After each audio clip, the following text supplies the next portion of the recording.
Pernikahan antara Prabu Brawijaya kelima dengan Dewi Daranhawanti, Putri Raja Kian di Campa ini dilaksanakan secara Islam.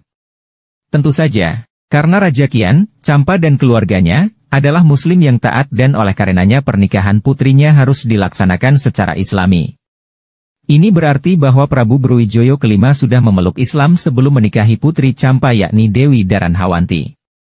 Dan hal ini juga berarti bahwa Raden Patah yang lahir dari pernikahan secara Islami, merupakan anak sah dari Prabu Brawijaya kelima, bukan anak lamzadah, seperti yang dulu pernah dituduhkan dan dipolemikan orang sekitar pada tahun 1987 silam.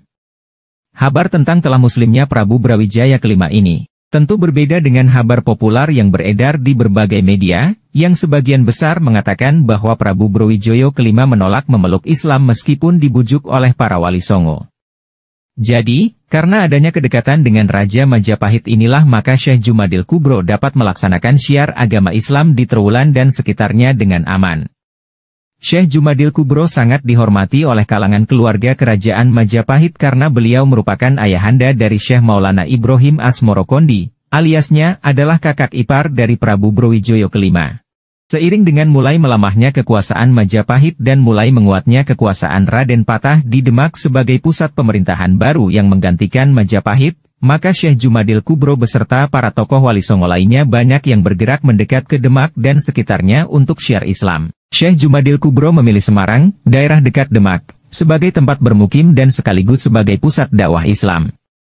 Alasannya adalah untuk supaya lebih dekat dan lebih cepat dalam membantu Raden Patah memperkuat Kadipaten Demak Bintoro sebagai pusat penyebaran Islam di Jawa, seiring dengan mulai melemahnya Majapahit.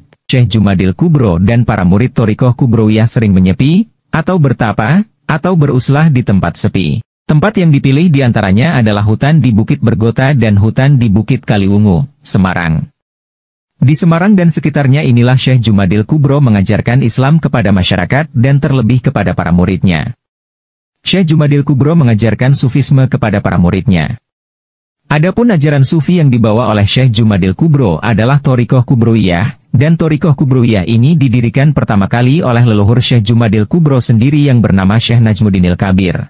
Setelah pindah dari Trowulan Majapahit, Syekh Jumadil Kubro bermukim di Semarang, menyebarkan Islam kepada masyarakat Semarang, Demak dan sekitarnya, sampai beliau wafat dan dimakamkan di Semarang pada tahun 1465 Masehi. Makam Syekh Jumadil Kubro berlokasi di Jalan Arterio Sudarso nomor 1, Kelurahan Terboyo Kulon, Kecamatan Genuk, atau tepatnya di dekat eksit tol Semarang Timur. Sekarang di kompleks makam Syekh Jumadil Kubro Semarang dibangun masjid bercorak dominan warna hijau emas. Pada gapura pintu masuk tempat ibadah utama masjid itu terukir kalimat, Makam Waliullah Syekh Maulana Jumadil Kubro.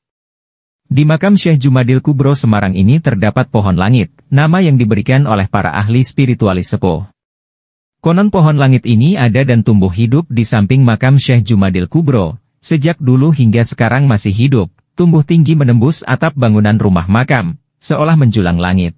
Tahukah Anda bahwa tokoh yang pertama kali menggagas dibentuknya Dewan Dakwah Wali Songo Angkatan Pertama adalah putra menantu dari Syekh Jumadil Kubro, yaitu Sultan Mahmud Pertama bin Bayezid Pertama bin Murad Pertama, Sultan Turki Utsmaniyah. Sultan Mahmud Pertama, putra menantu dari Syekh Jumadil Kubro ini memerintah Turki pada masa kekosongan, yaitu sekitar tahun 1403 sampai 1421 Masehi. Tahukah Anda bahwa gagasan Sultan Mahmud Pertama membentuk Dewan Dakwah Wali Songo Angkatan Pertama itu, berawal dari mimpi? Ya, kisah pembentukan Dewan Dakwah yang disebut Wali Songo itu memang bermula dari mimpi, di mana Sultan Mahmud Pertama, putra menantu Syekh Jumadil Kubro ini bermimpi memperoleh petunjuk dari Allah Subhanahu wa Ta'ala bahwa kelak di akhir zaman perkembangan Islam terbesar di dunia ada di negeri Timur. Yadharul Islam akhiris zaman fi syarqil ard. Dalam petunjuk mimpinya, Sultan Mahmud juga diberi dua tanda negeri timur yang dimaksud, yaitu penduduk negeri tersebut bentuknya baik-baik, keadaan fisiknya tengah-tengah, serta akhlak tata krama penduduk negeri tersebut sangat baik. Kedua tanda tersebut hanya ada di negeri Nusantara yaitu Jawa. Berdasarkan mimpi Sultan Turki menantu Syekh Jumadil Kubro tersebut, dan atas nasihat dari Syekh Jumadil Kubro sebagai ayah mertua dari Sultan Mahmud, akhirnya pada tahun 1404 Masehi, Sultan Mahmud memerintahkan untuk dibentuk Dewan Dakwah yang terdiri dari 9 orang tokoh berasal dari berbagai negara, yang kemudian masyhur disebut Wali Songo. Wali Songo angkatan pertama berdakwah di wilayah-wilayah Nusantara dari tahun 1404 sampai 1435 Masehi. Inilah nama-nama tokoh yang tergabung dalam Dewan Dakwah Wali Songo angkatan pertama. 1. Syekh Jumadil Kubro, berasal dari Mekah. Dakwah di Trowulan, Majapahit, kemudian pindah dakwah ke Semarang daerah dekat Demak hingga wafat dan dimakamkan di Semarang tahun 1465 Masehi. Selanjutnya kedudukan Syekh Jumadil Kubro dalam Dewan Wali Songo digantikan oleh Raden Patah. 2. Syekh Maulana Ishaq Imamul Pase, putra Syekh Jumadil Kubro nomor 4. Dakwah di Samudra, Malaka. Wafat tahun 1463 Masehi. Kedudukannya dalam Dewan Wali Songo digantikan oleh putranya yang bernama Syekh Abdul Islam atau Syekh Wali Lanang atau disebut juga dengan nama Syekh Maulana Ishaq Sani. 3. Syekh Maulana Ibrahim, putra Syekh Jumadil Kubro nomor 5. Dakwah di Gresik kemudian pindah dakwah ke Tuban sampai wafat pada tahun 1419 Masehi. Kedudukannya dalam Dewan Wali Songo digantikan oleh putra yang lahir dari istri Putri Campa, Dewi Suan Hawanti, putra nomor 2 yang bernama Sayyid Ali Rahmat atau Sunan Katib atau yang lebih masyhur dikenal dengan nama Sunan Ampel. Sunan Ampel ini adalah adik kandung daripada Sayyid Ali Murtadlo. 4. Maulana Muhammad Al-Maghrobi, berasal dari Maghrib, Maroko, beliau berdakwah di Demak dan sekitarnya. Wafat pada tahun 1465 Masehi dan dimakamkan di Demak yaitu di Kompleks Makam Kesultanan Demak, tepatnya di sebelah barat Pengimamam Masjid Agung Demak.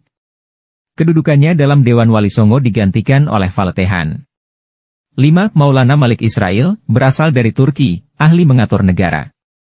Beliau berdakwah di Jawa Tengah, wafat tahun 1435 Masehi. Kedudukannya dalam Dewan Wali Songo digantikan oleh Sunan Kudus Sayyid Jakfar Sodik bin Sunan Ngudung Sayyid Ngusman Haji bin Sayyid Ali Murtadlo bin Syekh Maulana Ibrahim Asmorokondi bin Syekh Jumadil Kubro. 6. Maulana Muhammad Ali Akbar, berasal dari Persia, Iran. Beliau ahli pengobatan, berdakwah di Jawa Barat, wafat tahun 1435 Masehi. Makamnya di Gunung Santri. Kedudukannya dalam Dewan Wali Songo digantikan oleh Sunan Gunung Jati Syarif Hidayatullah bin Syekh Abdul Islam atau Syekh Ishaq Sani bin Syekh Maulana Ishaq Imamul Pase bin Syekh Jumadil Kubro. 7. Maulana Hasanuddin, berasal dari Palestina, berdakwah di Jawa Barat, wafat tahun 1462 Masehi. Makamnya di samping Masjid Banten Lama. Kedudukannya dalam Dewan Wali Songo digantikan oleh Sunan Bonang Makdum Ibrahim bin Sunan Ampel Sayyid Ali Rahmat bin Syekh Maulana Ibrahim Asmorokondi bin Syekh Jumadil Kubro. 8. Maulana Aliuddin, berasal dari Palestina, berdakwah di Jawa Barat, wafat tahun 1462 Masehi. Makamnya di samping Masjid Banten Lama. Kedudukannya dalam Dewan Wali Songo digantikan oleh Sunan Derajat Pangeran Musakeh Muhammad bin Sunan Ampel Sayyid Ali Rahmat bin Syekh Maulana Ibrahim Asmorokondi bin Syekh Jumadil Kubro. 9. Syekh Subakir, berasal dari Persia, ahli supranatural ekologi Islam. Beliau berdakwah keliling di Jawa, sambil menumbali tanah-tanah angker di Pulau Jawa.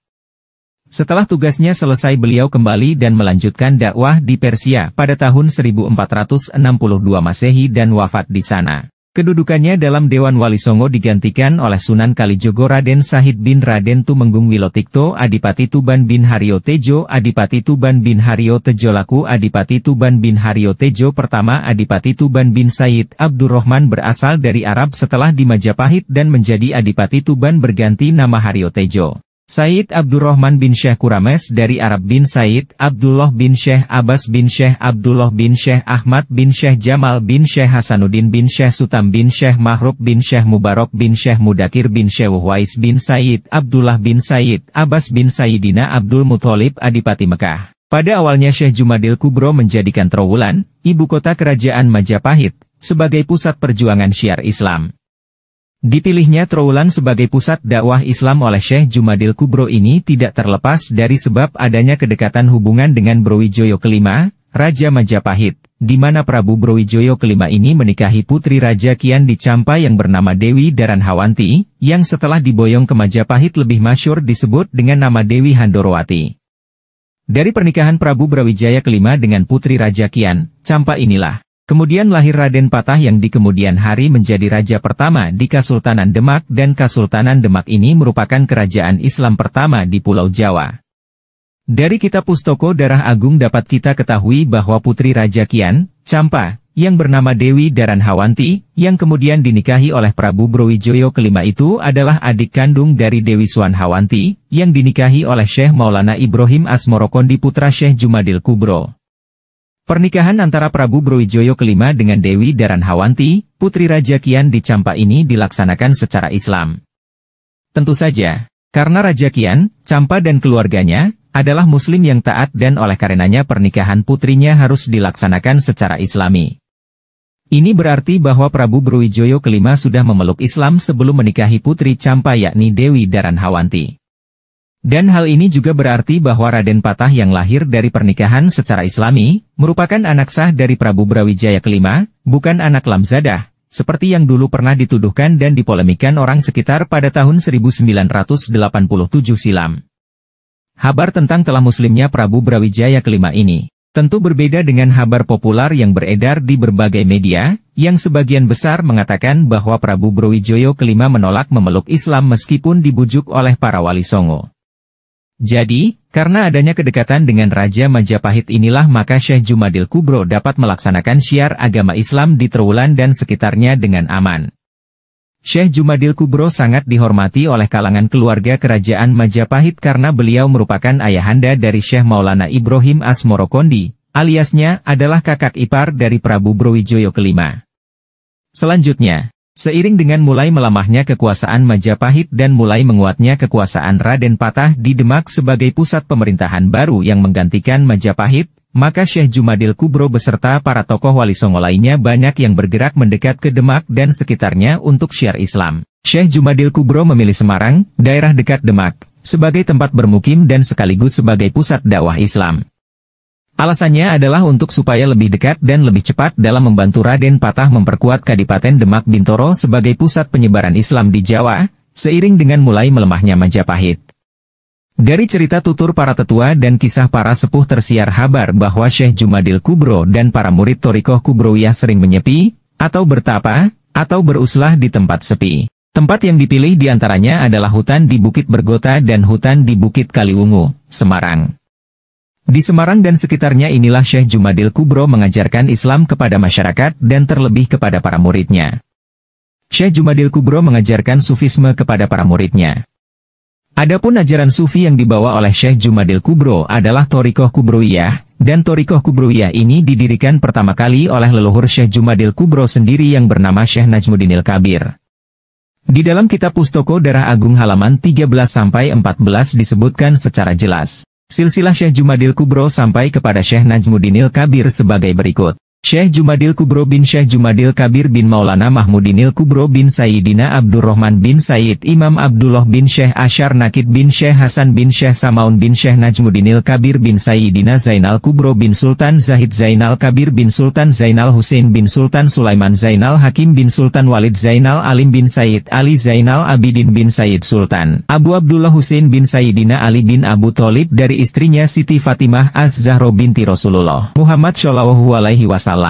Berdasarkan catatan silsilah dalam buku Pustoko Darah Agung tersebut, kita ketahui bahwa silsilah Syekh Jumadil Kubro bersambung sampai kepada Nabi Muhammad Shallallahu Alaihi Wasallam, sama sekali tidak berjalur kepada Sayyid Muh Bakir yang dinisbatkan sebagai leluhur Ba'alawi, seperti yang diketahui oleh banyak orang selama ini, melainkan Syekh Jumadil Kubro, sebagai punjer wali songo, adalah keturunan baginda Nabi Muhammad generasi ke-17. Syekh Jumadil Kubro memiliki silsilah sampai kepada baginda Nabi Muhammad melalui jalur dari kakaknya Sayyid Muh Bakir yang bernama Sayyid Sultan Walid Zainal Alim bin Sayyid Sultan Ali Zainal Abidin bin Sayyidina Husin binti Sayyidah Siti Fatimah Az-Zahra binti Rasulullah Muhammad Shallallahu Alaihi Wasallam. Berdasarkan catatan Pustaka Darah Agung ini, kita juga menjadi tahu bahwa Syekh Jumadil Kubro, penerus ajaran Thorikoh Kubrowiyah di Nusantara, terutama di Tanah Jawa, adalah keturunan dari Syekh Najmuddinil Kabir, pendiri Thorikoh Kubrowiyah, generasi ke-9. Setelah pindah dari Trowulan Majapahit, Syekh Jumadil Kubro bermukim di Semarang, menyebarkan Islam kepada masyarakat Semarang, Demak dan sekitarnya, sampai beliau wafat dan dimakamkan di Semarang pada tahun 1465 Masehi. Makam Syekh Jumadil Kubro berlokasi di Jalan Arterio Sudarso nomor 1, Kelurahan Terboyo Kulon, Kecamatan Genuk, atau tepatnya di dekat eksit tol Semarang Timur. Sekarang di Kompleks Makam Syekh Jumadil Kubro Semarang dibangun masjid bercorak dominan warna hijau emas. Pada gapura pintu masuk tempat ibadah utama masjid itu terukir kalimat, Makam Waliullah Syekh Maulana Jumadil Kubro. Di Makam Syekh Jumadil Kubro Semarang ini terdapat pohon langit, nama yang diberikan oleh para ahli spiritualis sepuh. Konon pohon langit ini ada dan tumbuh hidup di samping Makam Syekh Jumadil Kubro, sejak dulu hingga sekarang masih hidup. Tumbuh tinggi menembus atap bangunan rumah makam, seolah menjulang langit. Dari sisi luar atas bangunan makam kita bisa melihat secara langsung, ranting-ranting dan dedaunan hijau rimbun di ujung atas pohon langit di Makam Syekh Jumadil Kubro Semarang ini. Sebagian ahli spiritualis ada yang mengatakan bahwa pohon yang tumbuh di Makam Syekh Jumadil Kubro Semarang sejak dulu hingga sekarang ini bernama Randu Alas, berasal dari kalimat, Pangeran Dunung disingkat Randu, dan Alastu Birobikum disingkat Alas. Konon pohon randu alas ini disebut juga pohon langit. Dijadikan simbol untuk seorang salik yang sudah berhasil dalam perjalanan suluknya bertemu dan menyaksikan pangeran atau Tuhan secara dunung atau nyata sebagai bukti atas janji keimanan dan syahadah seorang hamba, yang dulu pernah diucapkan di hadapan Robnya. Bukankah di dalam Al-Quran Surat Al-A'raf ayat 172 dikisahkan, bahwa dahulu kala pada zaman azali, sekalian arwah manusia telah berjumpa dengan Tuhan dan Tuhan bertanya, Alastu birobbikum. Bukankah aku ini Tuhan kalian semua? Dan sekalian arwah pun menjawab, Qalu bala syahidna. Betul, engkau Tuhan kami bersaksi. Inilah kira-kira, makna simbol pohon randu alas atau disebut pohon langit karena pohon randu alas ini dapat tumbuh menjulang tinggi hingga mencapai 70 meter. Wallahu a'lamu bishawab.